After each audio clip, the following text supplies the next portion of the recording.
Hi everyone, welcome to week 2 of the course.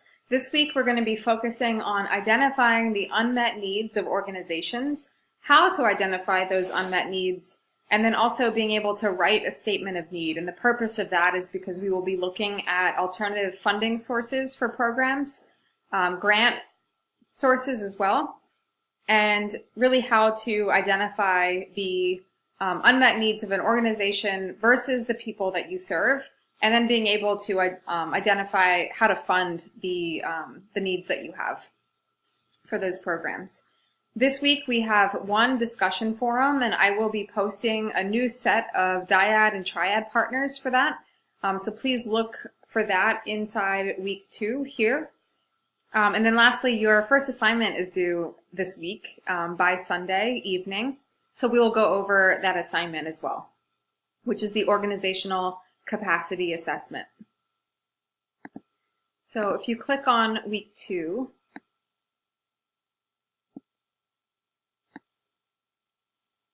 let's see.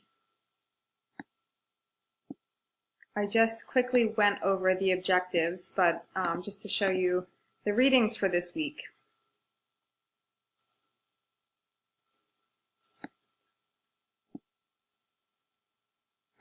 So here are the chapters and the parts for your reading for this week. And again, the objectives about identifying these alternative sources of funding, grant funding, the concepts of unmet needs, and really how to assess that and write a statement about it. Here are some really useful websites to explore this week. The Society for Nonprofits provides this fundraising guide, which is extremely useful. The Foundation Center, as well as federal grant opportunities. I'm going to jump down to the forum question for this week around identifying an unmet need. And again, you're going to have a new dyad partner to respond to this week than you did for week 1. So here, for this initial post, you're going to be reflecting on an organization or a setting within the organization where I want you to identify their unmet needs. And so after you read this week's readings, you're going to see and be able to identify the difference between, as I said, an organization's need versus the needs of those they serve. So for example, in the example here with the domestic violence shelter, an administrator might feel or know that their need is to have more beds in the facility. But if all people affected by domestic violence have places that they could stay, or if they can't get into shelter no matter how many beds are available, then having more beds is not the ideal solution for that client. Their needs would obviously be needing safe and accessible place to sleep at night.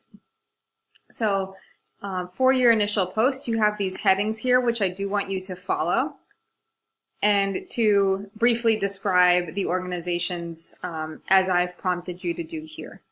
For your response post, please remember that your initial posts are due by Thursday before 11:59 p.m. Your response posts will be due by Sunday, as well as your first assignment.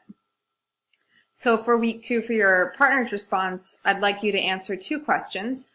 First is, which of the 3 unmet needs identified by your partner do you think could be best addressed through a program change or through the introduction of a new program?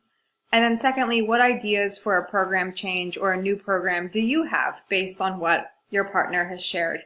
And I'd like you to address at least, or provide at least 2 ideas for that.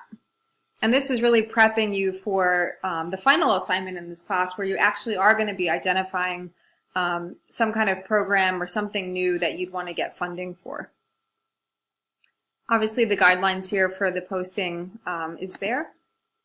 And now I'm going to jump to the assignment, and we'll go over that for a moment.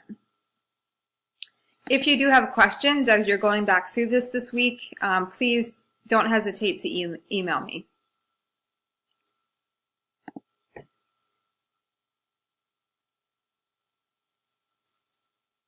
So again, this assignment is closely connected to your final proposal, as are the rest of the assignment. So I want you to examine this organization, and that is the organization that you'll be focusing on for the rest of the semester.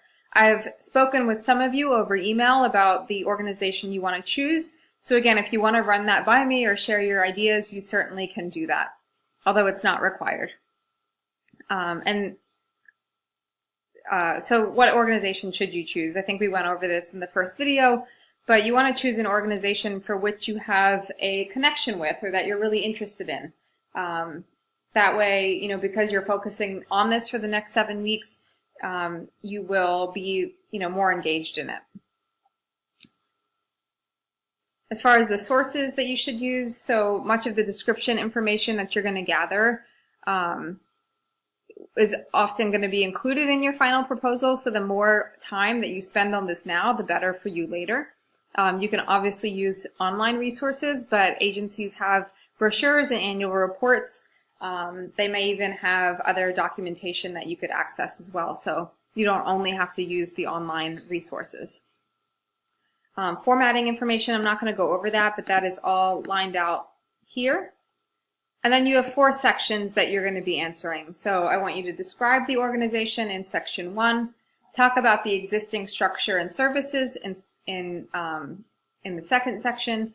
Third, the relationship to the environment for that organization. So what niche do they serve, or what programs are they fulfilling in the community? Are there other organizations in the area that provide similar services?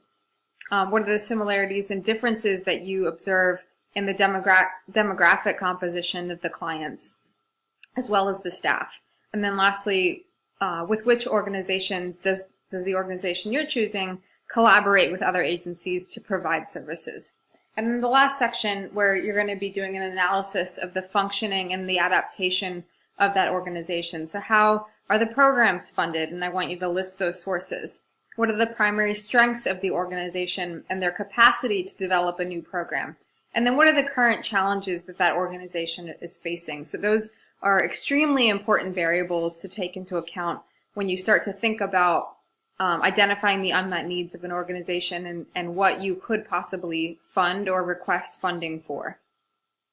Here's the criteria for the first assignment, and it is a total of 50 points.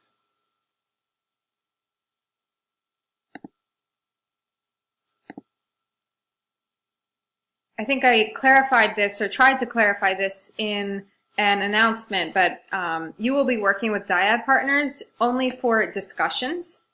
The assignments are all to be done individually. You can certainly chat with your peers and talk through some things if you like, but every individual is going to be submitting the organizational capacity assessment to me by Sunday. So that is all that I have for this week. I'm going to, right after this video, I'll post the new dyads and triads. And again, if you have questions, please do get in touch with me. Thank you. Looking forward to seeing your initial posts.